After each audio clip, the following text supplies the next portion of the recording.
A lot of people, including myself, have seen things happen before they happen in this three-dimensional world. People can see things happen in three-dimensional space before they happen, so life on Earth must be going according to plan. This plan must be in another dimension and moving slowly through space. If the events that happen were not in this world when they were seen, then they must have happened somewhere else.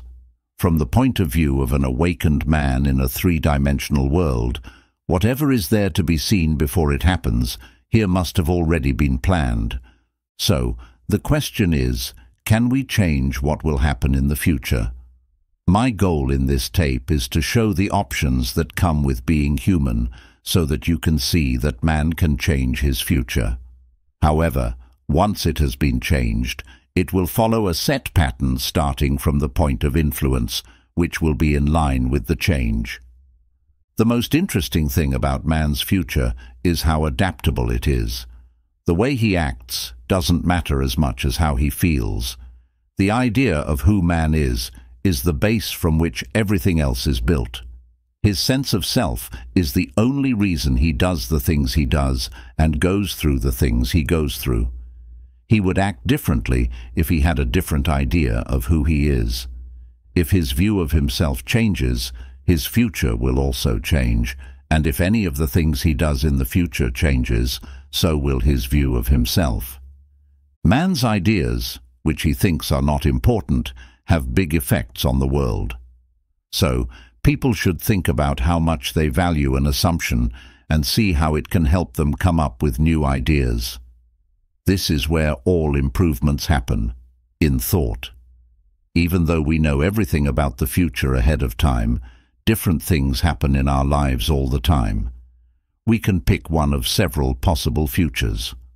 Our world has two types of real outcomes, those that are natural and those that are spiritual.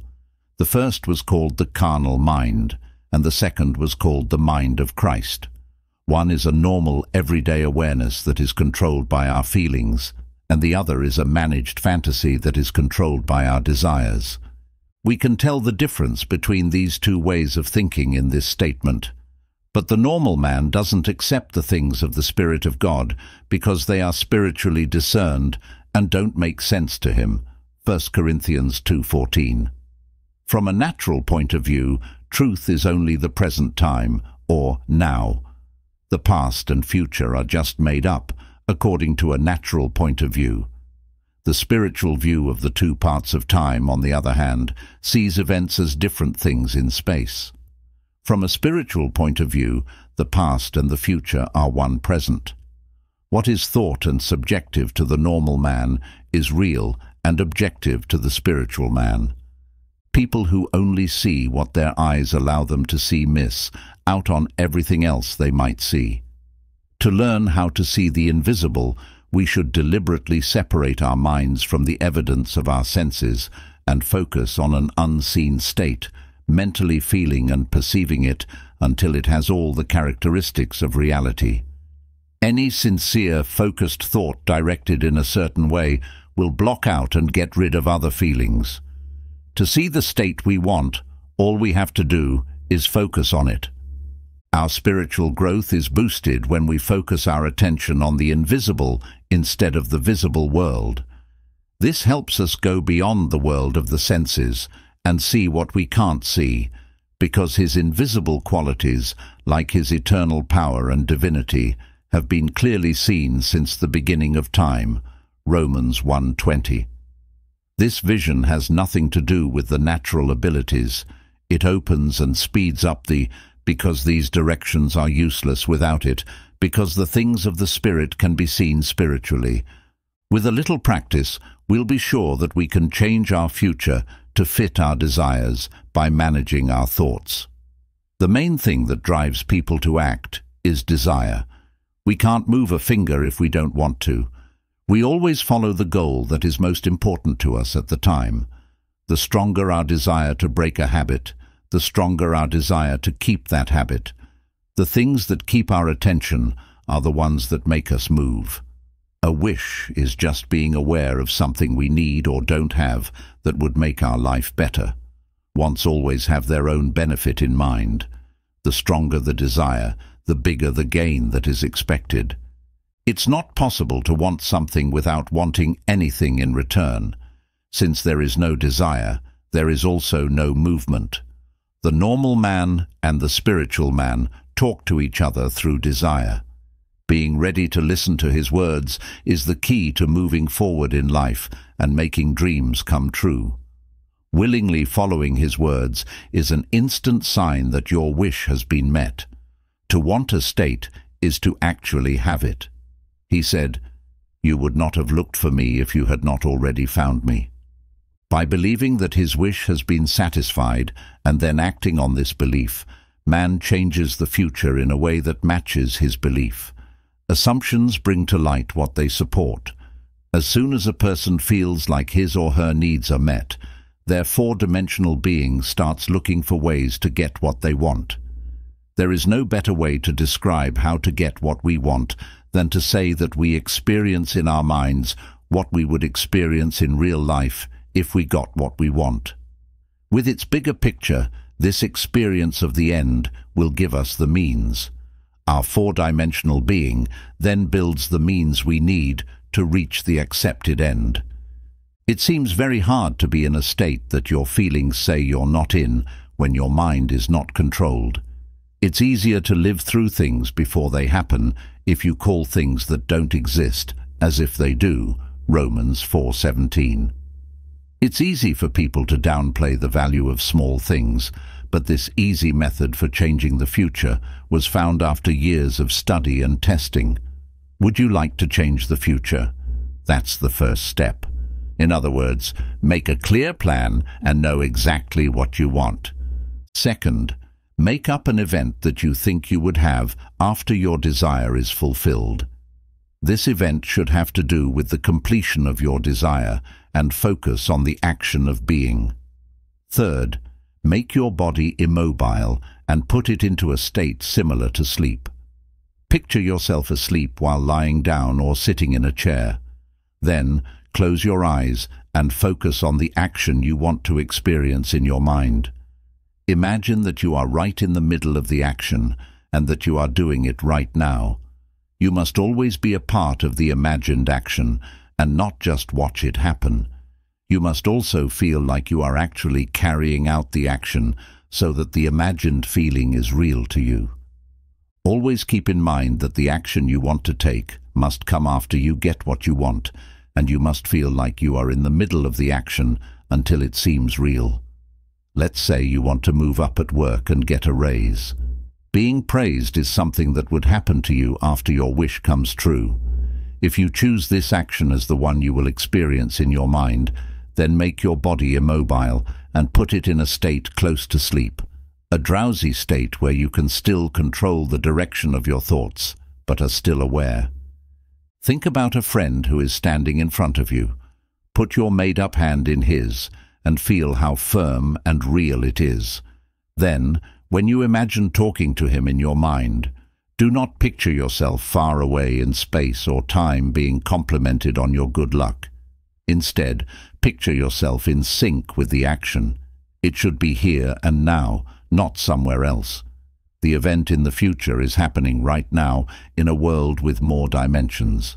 And yes, right now in a world with more dimensions is the same as right now in the three-dimensional area of daily life. You can either feel yourself doing something right now or picture yourself doing it like you're in a movie. This is the difference between success and failure. You'll understand the difference if you picture yourself climbing a ladder.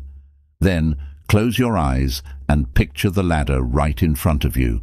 Feel like you are climbing it, wanting something, being physically still, almost like sleeping, and making up actions in which your own being emotionally rules. The present are not only important for changing the future, but they are also necessary for knowingly projecting your spiritual being. If, while our physical body is immobile, we imagine ourselves doing something and hold that imagined action with great emotion until we fall asleep, we have a better chance of waking up in a world with a focus that is bigger than our physical body and actually doing what we wanted to do and thought we were doing in the flesh. We will still live the action in the four-dimensional world, though, whether we wake up there or not. We will also live it again in the future here in the three-dimensional world. Through experience, I've learned to hold back the action in my mind, to focus on the idea that will be the focus of our meditation, to make it into a single action, and to recreate it over and over again until it feels real. If I don't, my attention will quickly wander to a line of related subjects and images. From where we are now to where we want to go in space and time, they will take us thousands of miles away. This means that if we choose to climb a certain staircase, because that is what we think will most likely happen after our wish comes true, we must only do that staircase. If our minds wander, we have to bring them back to the job at hand, which is to climb the ladder.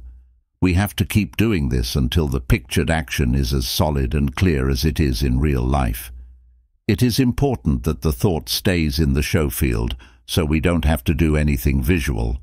With the least amount of work, we need to fill the mind with the feeling of a wish being met. Numbness helps with changes because it makes attention easy to focus on. But we shouldn't let it get so bad that we fall asleep, because then we won't be able to control how our attention moves.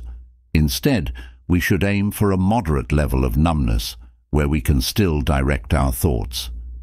One very effective way to embody a wish is to imagine that the wish has been granted, and then, while you're calm and asleep, repeat any short phrase that suggests that the wish has been granted, like "thank you," as if you were thanking a higher power for doing it for you.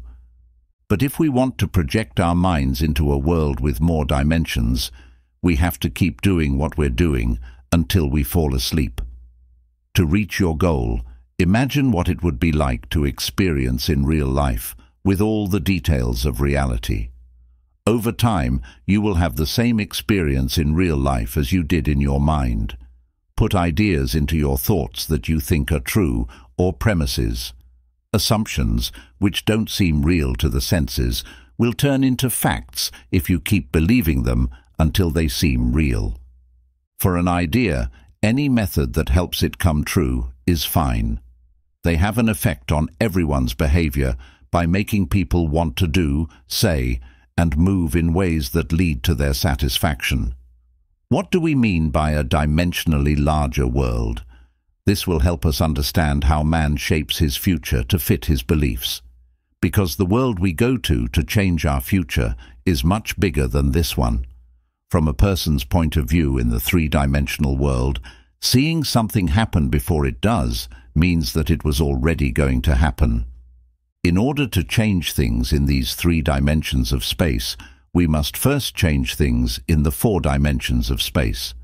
Man doesn't really understand what it means for the world to be dimensionally larger, and he wouldn't think twice about denying that his own dimensionally larger self exists. Man knows that there are three dimensions: length, width, and height. He thinks that if there was a fourth dimension, it would be just as clear to him as the first three. A dimension is not a line. It's any way to measure something that is different from all the other ways. For example, to measure an object with 4 dimensions, we don't measure it along its length, width, or height. We measure it in any direction. A thing can be measured in more than just its length, width, and height. Time is another way. There is no such thing as an instantaneous object if we don't use the 3 dimensions of length, width, and height to measure my life. Its appearance and disappearance can be measured, and it lasts for a set amount of time.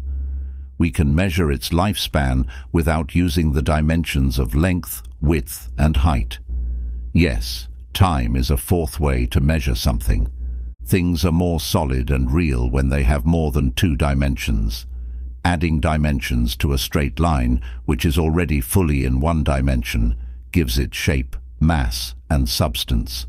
What a great addition time, the 4th dimension, would be.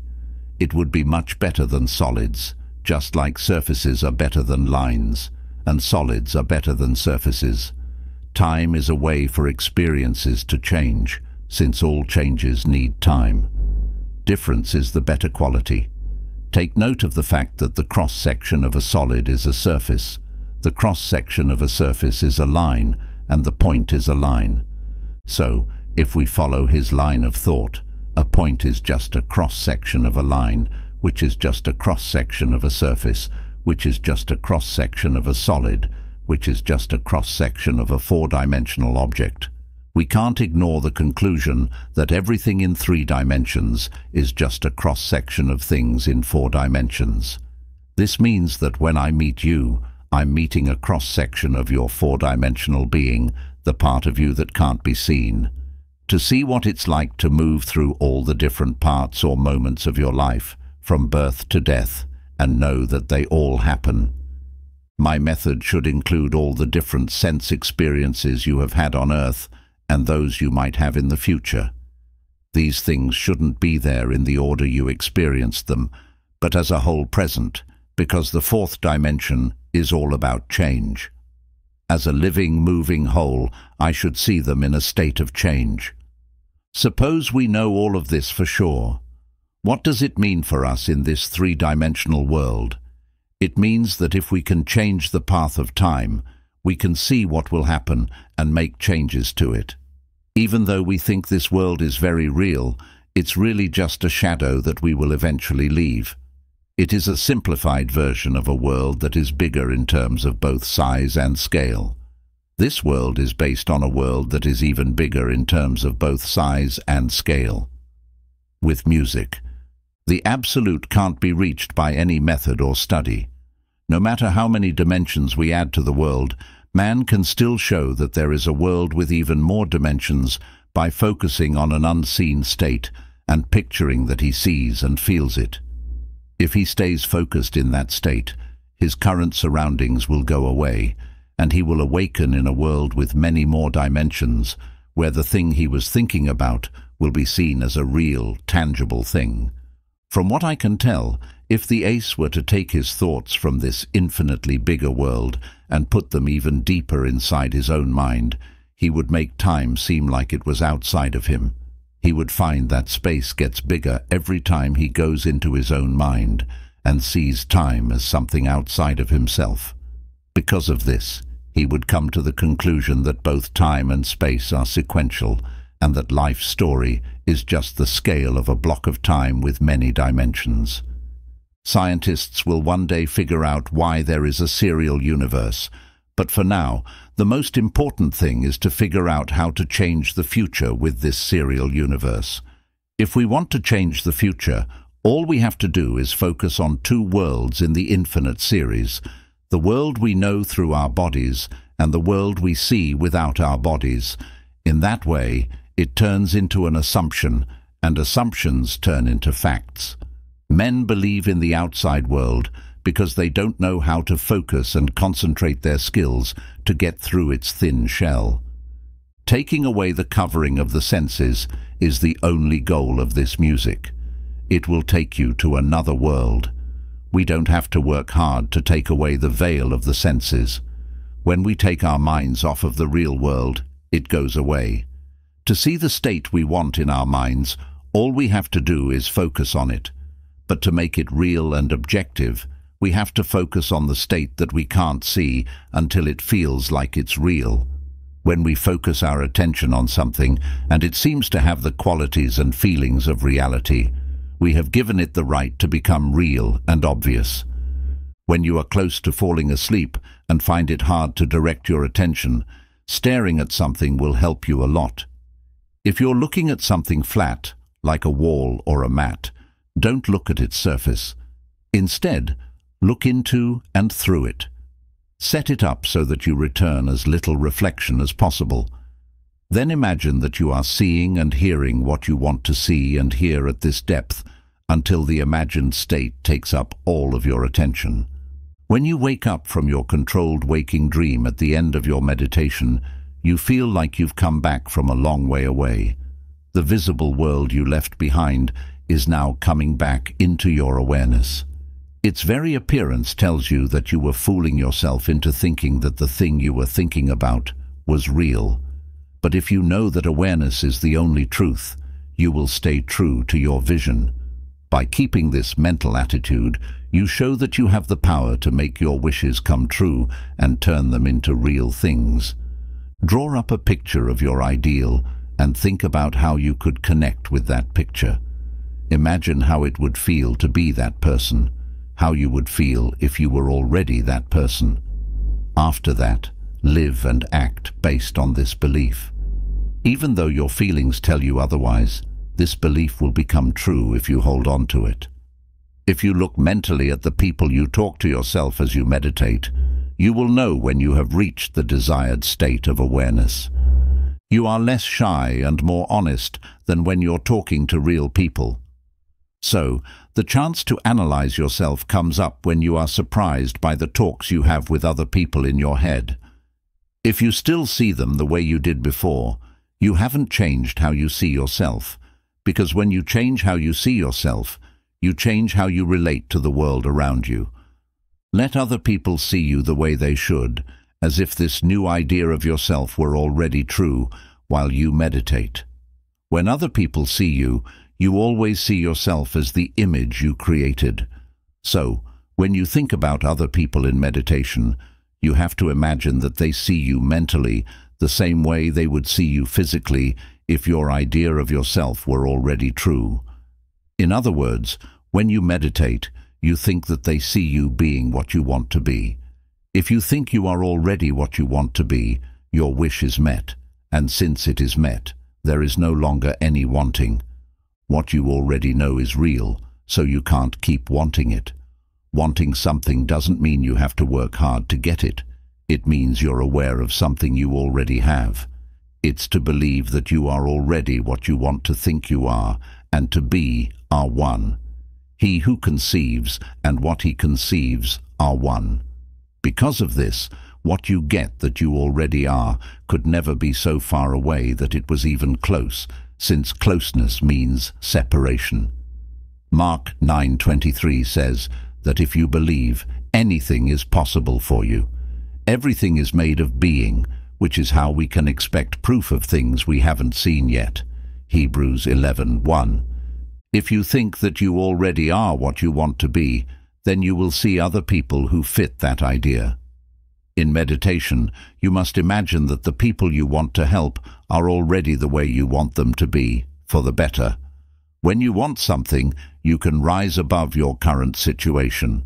The time it takes to go from wanting to joy is cut down when you imagine what it would be like to be the ideal you want to be.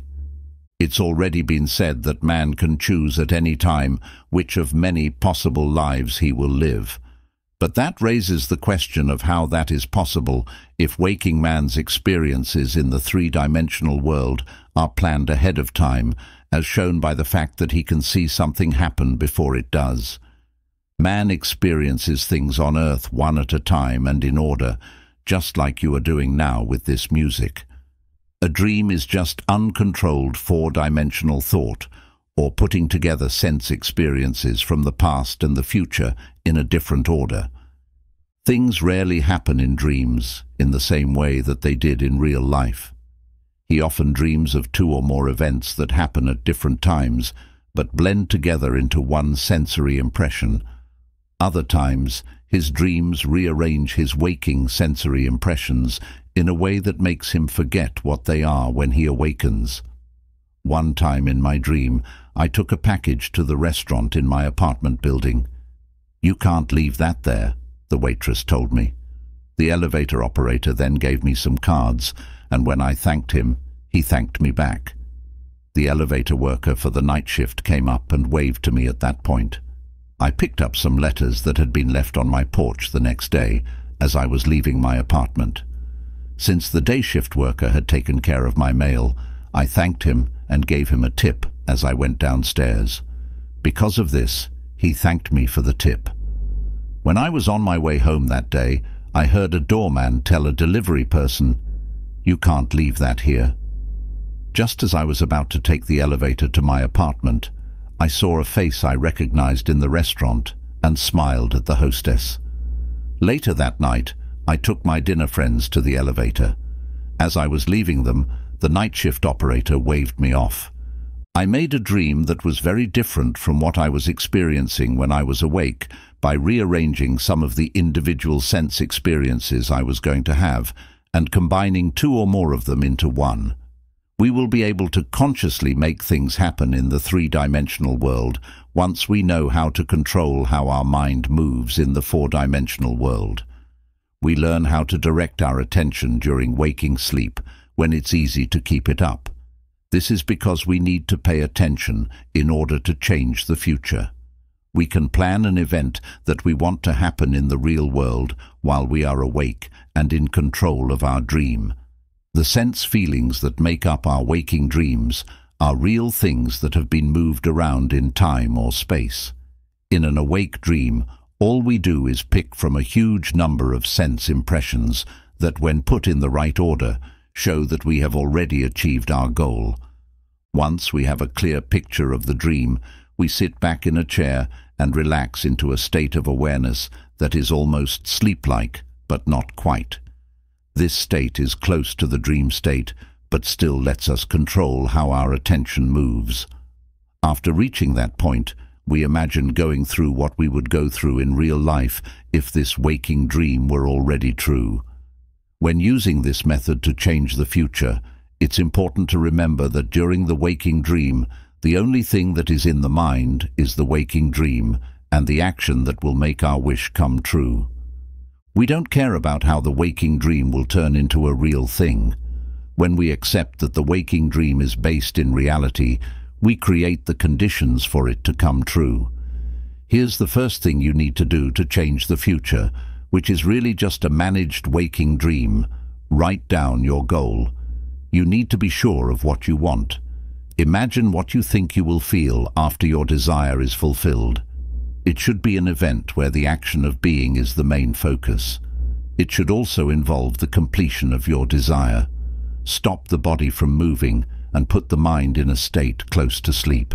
Feel yourself in the middle of the action you want to take, while thinking that you are doing it right now.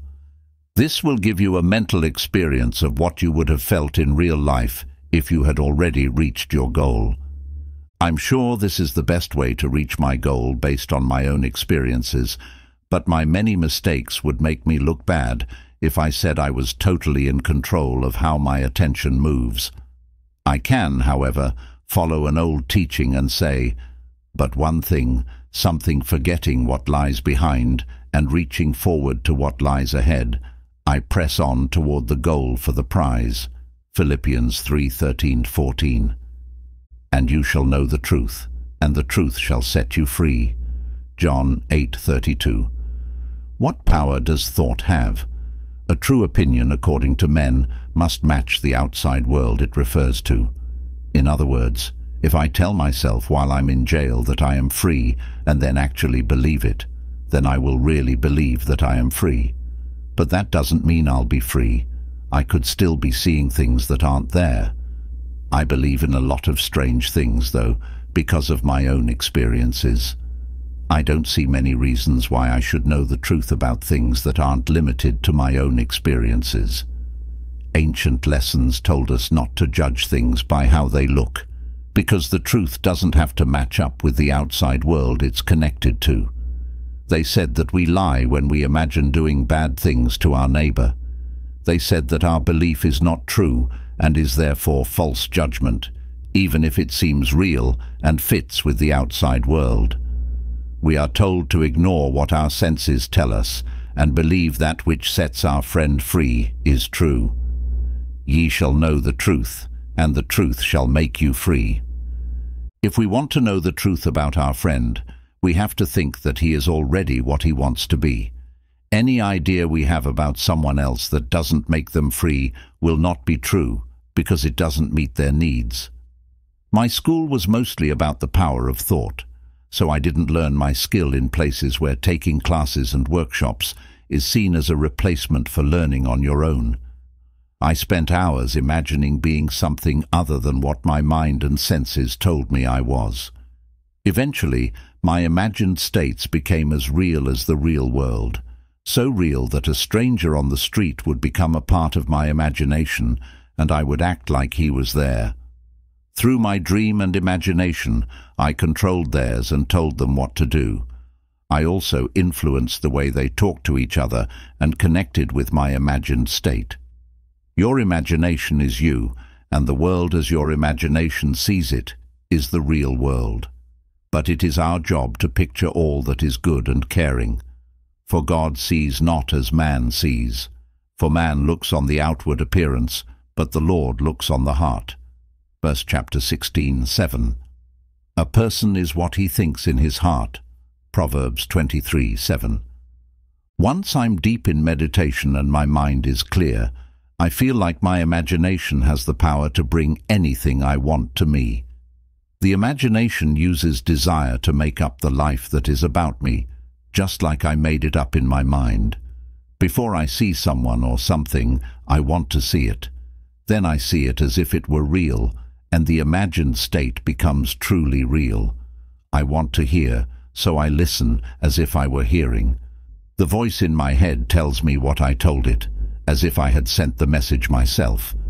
I could give you many examples to support my point and show that these imagined states do become real, but I know that those who haven't been through something similar or who don't agree with my views will naturally find them hard to believe. Still, I know this to be true. He calls things that don't exist as though they did exist. Romans 4:17. For I, in deep meditation, called things unseen as though they existed, and the invisible not only became visible, but they eventually became physical realities. By first wanting something and then imagining that we are already having it, we can change the future to match our desires. But let us follow the prophet's advice and think of the good and loving, because imagination is always ready for us, even when our nature is bad. I have set before you this day life and good, death and evil. Deuteronomy 30:15 says good and bad. And desire and fantasy are the enchanter's magic rods. They bring people who are like them together. These come out most clearly when the mind is almost asleep. I've carefully and thoroughly explained how I get into the bigger world, but I have one more trick to share with you that I use to get into the bigger world in my dreams and during my night vision. Job 33:15-16 says that when men fall into a deep sleep in their beds, he opens their ears and locks their guidance. We usually serve our vision in dreams instead of being in charge of them, but the inner fantasy of the dream can become an outer reality in the dream. Just like when we meditate, we jump from this world to a bigger one with more dimensions. I know that the shapes in my dreams are not flat images like modern psychologists think they are, but real things from the bigger world with more dimensions, and I can hold on to them. I have learned that if I catch myself dreaming, I can hold on to any inactive or stationary object in the dream, like a chair, a table, a ladder, or a tree, and tell it to wake up while keeping a strong grip on it. I feel like I'm waking up from a dream as I'm pulled through myself. If I wake up in a different world with the thing from my dream in my hands, I find that I am no longer the worker of my vision, but its owner. So, I am fully aware of and in charge of how my mind moves. In this state of full consciousness, when we are in charge of our thoughts, we think of things that don't exist as if they did. When we're in this state, we make things happen by wanting them and imagining that our wants have been met. In the three-dimensional world, our assumption takes some time to come true. In the higher dimensional world, on the other hand, our assumption comes true right away. The outside world immediately backs up what we think it is. We see again as if we had seen, and lo and behold, the fields are already white for harvest. So there's no need to wait 4 months. You don't have to fight in this world with more dimensions. Stand still in this fight and see the rescue of the Lord with you. 2 Chronicles 20:17. Because that bigger world is slowly going through our three-dimensional world, we can use our thoughts to make our world fit our needs. If you look as if you have seen, listen as if you have heard, and reach out your imagined hand as if you have touched, they will become real. There was a time and a problem for those who think that a true decision must match the outside world it deals with. 1 Corinthians 12:3. But I teach and do what I do to fix in people's minds what they want to happen. Experience has taught me that set mental states that aren't shaped by the outside world are what will cancel out what is. 1 Corinthians 1:28. These states are called imaginary, or things that aren't real. These sound files aim to bring people back to the one truth that the old masters saw as God. Everything that was said about God was really said about the mind of man. If someone is proud, they should be proud in their own mind, because that's what it says in the Bible, 1 Corinthians 13:1. But the person who is proud should be proud of the fact that they understand and know me, because I am the Lord who shows kindness, justice and fairness in the earth, Jeremiah 9:24. No one needs help being shown how to follow this law of morality. What I am means to the Absolute is itself. It is the source from which everything grows. I am life, John 11:25, 1 John 1:5. What do you say to the question, who am I, that never ends? Your answer tells us what role you play in the world's story. Your answer, or how you see yourself, doesn't have to match up with the outside world it's about. The phrase, let the weak say, I am strong, Joel 3:10, shows this great truth. Think about all the good things you've promised yourself in the past few years. They were alive for a while, but then they died when their roots were pulled up. Think that you are already what you want to be, and experience in your mind what you can experience and do in real life. If you already thought you were what you want to be, stay true to your assumption. This will help you describe yourself as what you thought you were. Things lose their life when they are cut off from their roots. Our society, or awareness, is the base of everything that comes from our world. You will die in your sins if you don't believe that I am He, John 8:24. That means I stay the way I am and die in my current self-concept if I don't think I am already that which I want to be. It is impossible for any power outside of man's mind to bring back to life what man wants to experience. The person who can call up any picture they want will be in charge of their own life because of how powerful their mind is. I am the resurrection and the life. Whoever believes in me will live, even if they die. John 11:25. The truth will set you free. You are the only one who needs to change. For their sake, I make myself holy, so that they can also be holy in the truth. John 17:19. The goal we work toward and serve could never come from us if it wasn't already a part of who we are. Now I want to talk about and highlight an event I wrote about 2 years ago. These quotes from the search will, I think, help us understand how the law of awareness works and show us that the only person we can change is ourselves. During a break at sea, I thought about the ideal state and imagined what it would be like to have eyes that were so pure they couldn't see evil. If everything was clean and right in my eyes, then as I lost myself in this deep sadness, I found myself above the dark atmosphere of my senses. It was so strong that I thought I was a being of fire living in a body of air. I could hear voices singing, "He is risen, he is risen," like a holy chorus, or the joy of people who had beaten death. I knew they were talking about me subconsciously. After that, it looked like I was walking at night. Soon I came across a scene. A huge group of disabled people, some of whom were blind, crippled or short-statured, were waiting for me, not for the water to move as was the custom. As I got closer, they appeared one behind the other, shaped as if by a wizard of the beautiful. Their eyes, hands, feet, and any other missing parts seemed to have come from somewhere unseen and been shaped to fit the perfection I felt rising within me.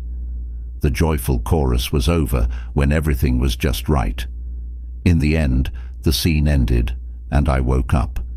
I know that the vision came about because I meditated deeply on the idea of perfection, because when I meditate, I always become one with the state of contemplation. I was so interested in the idea that for a moment I became what I had been thinking about. The high purpose I identified myself with at that moment brought high things to me and shaped the vision in a way that fit my inner nature. The idea that unites us works by connecting ideas to make 1,000 feelings come alive and build a story around the main idea. My spiritual experiences made me realize that becoming part of the divine economy is the only way to attract the ideal we want in the outside world. Nothing is lost, and we can't lose anything unless we fall from the world where things naturally live.